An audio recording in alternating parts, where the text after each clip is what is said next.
Айша анамызға сондай жала жабылған еді. Айша анамызға сондай жала жапқан. Сол жаланы жаңағы ойлап шығарғандар мұнафықтар. Мединаның жаңа мұнафықтары. Бану Мусталақ деген шайқастан қайтып келе жатқан кезде, өз жабыс соғыс сол мұнафықтар сол жерге шығып, оның өзінде үлкен бір осындай күнәні алып келді олар. Айша анамызға жала жапты. Қандай мәселе. Жағдай өте қиын болып кетті, құрметті жамағат. Бұл жерде біз үшін өте үлкен сабақ бар. Ва инналлазина жау бил ифки дейді. Усбату минкум. Қазір қалай бастайды? Шында да Айша анамызға зина жалабын жапқандар дейді. Пайғамбарымыз мүминдерге айтып жатыр. Өздеріңнің ішінде жүрген адамдар ғой дейді. Түсіндіңіз бе? Сырттан не? Сырттан жел тұрды дейді тек. Сөйтіп 3-4 ананы алып алдыңдар да, өз іштеріңде тараттыңдар дейді. Бәле өздеріңнен шығады дейді көбіне. Қараңыздар қандай нәрсе айтып отыр. Сыртқа жабасамаңдар дейді. Сырттан құр жаңағы Адам алейхиссаламға шайтанның уасуасы келгендей келеді бір нәрсе. Сосын аламызды жайып жібереміз. Сосын сол оқиға болды ғой Алла Тағаланың қалауында. Түсіндіңіз бе қандай мәселе? Тағдырда болды ол. Бұл жаман нәрсе біз үшін дегендей мәселе. Сонда Алла Тағала айтады: "Ла тахсабуху шарран лакум." Сендер есептемеңдер бұл оқиғаны сендер үшін бір жамандық деп. Қараңыздар. "Бәл хуа хойрул лакум." Бұл сендер үшін хайырлы дейді. Көрдіңіз бе? Өйткені үлкен сабақ береді Алла Тағала. Үлкен ғибрат, үлкен дәріс береді, ол күнә ешқашан қайталанбайтындай. Түсіндіңіз бе? Сол салиқалы қоғамның ішінде болды осы мысалы.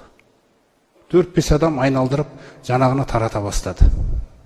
Алла Тағала бізге өзі әдептерді үйретеді. Әдептерде қараңыздар қандай?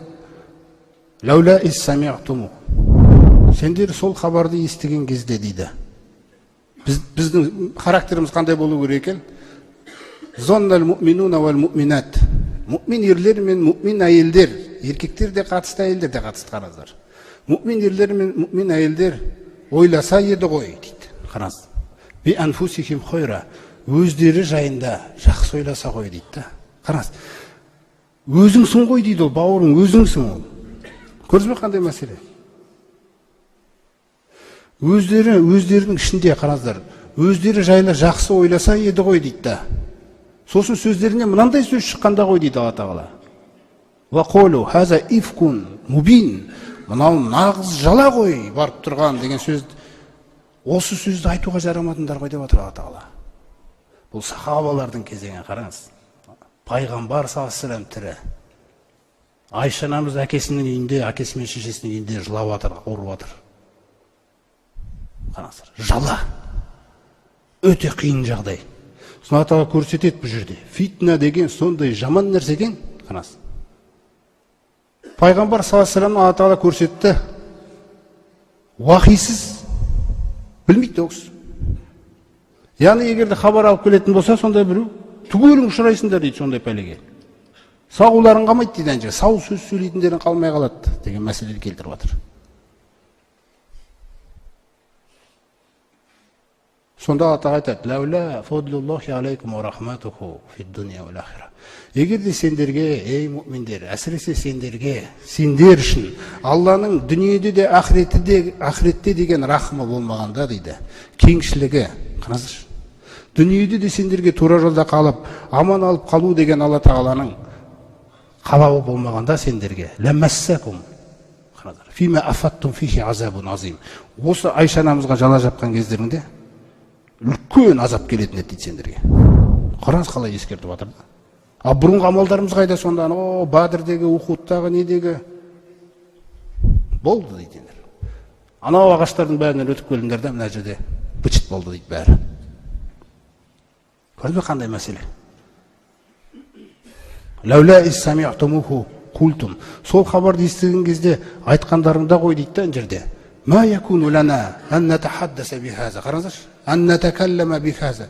Біздің хақымыз жоқ бұл туралы сөйлеуге деген сөз шықпады ғой дейді ауыздарыңнан. Кірісіп кеттіңдер дейді. Көрдіңіз бе қандай мәселе?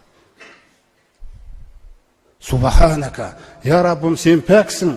Хаза бухтанун азим. Мынау барып тұрған жала ғой деп неге айтпадыңдар дейді. Неге біреулердің аузынан солай шықпады дегендей. Абу Айюб аль-Ансари сосын Умму Аюб Ал-Ансори деген ерлі зайыптылар болған. Тек сол отбасында сол екеуі ғана айтқан ғой, нағыз жала деп. Міне, заманның сол жердегі сол оқиғадағы красавчиктер екеуі. Қарас, басқасы ше, тахаджудтар, нелер, ештеңе көмектеспей қалды ғой. Неге? Неге сендер сөзге үйресіңдер деп жатыр да? Таталаққаунаху биалсинатикум. Қараңыздаршы. Тілдеріңмен, тілден шығады, тілмен қабылдайды, түрді сипаттап жатыр ана жерде. Анау тілмен лақтырады, тілмен қағып аласыңдар. Қара қандай нәрсе? Тілдеріңмен бір-бірлеріңе лақтырысып, ва жаңағы ва тақулуна биафахикум, сосын бір ауыздарында бір сөз шығарасыздар, керемет бірдеңке сөйлеп тұрғандай дейді. Қараңыздар. Ауыздарымен сөйлейсіңдер, мә ләйсә ләкум бихи илм. Өздерінде мүлде білім жоқ дейді ол жайында. Бір керемет философ, жаңағындай философтар секілді ана жерде ойлар кетіп жатыр да. Мен ойлаймын енді деген нәрселер. Қара, қаншама нәрсені мұсылмандарды сынап жіберді. Бұл хабар айыбымызды ашты, қоғамдық деңгейдегі. Түсінесіз бе? Біз әлі жарамайды екенбіз дегендей мәселе жәннатқа. Міне сондықтан бұл хабар жамандық емес дейді. Бұл сендерді жылатуға келген хабар дейді. Сөнулеріңе Алланың алдында, екінші рет үйтіп сөйлемейтінге. Сондықтан бұл жамандық па, жақсылық па? Көрдіңіз бе қандай мәселе? Ал анау дейді, инналлазина ярмунал мухсанатил ал-ғафилати муъминат. Ана ері бар әйелдерді аңқауып жүргендер өздері. Жамандық ойламайды, ақ көңіл, жаңағы аузын ашса көкірегі көрінеді дейді ғой мысалы. Сондай жүріп шыққан, ешкімге арамдығы жоқ жүрген мүмин әйелдерге зина жаласын жапқандар луину, қараңыздар, лағнеттелді дейді олар. Фид дуния вал ахира ва лахум азабун азим. Дүниеде де ақыретте де лағнеттелді де, оларға өте зор азап бар дейді. Қараңыз.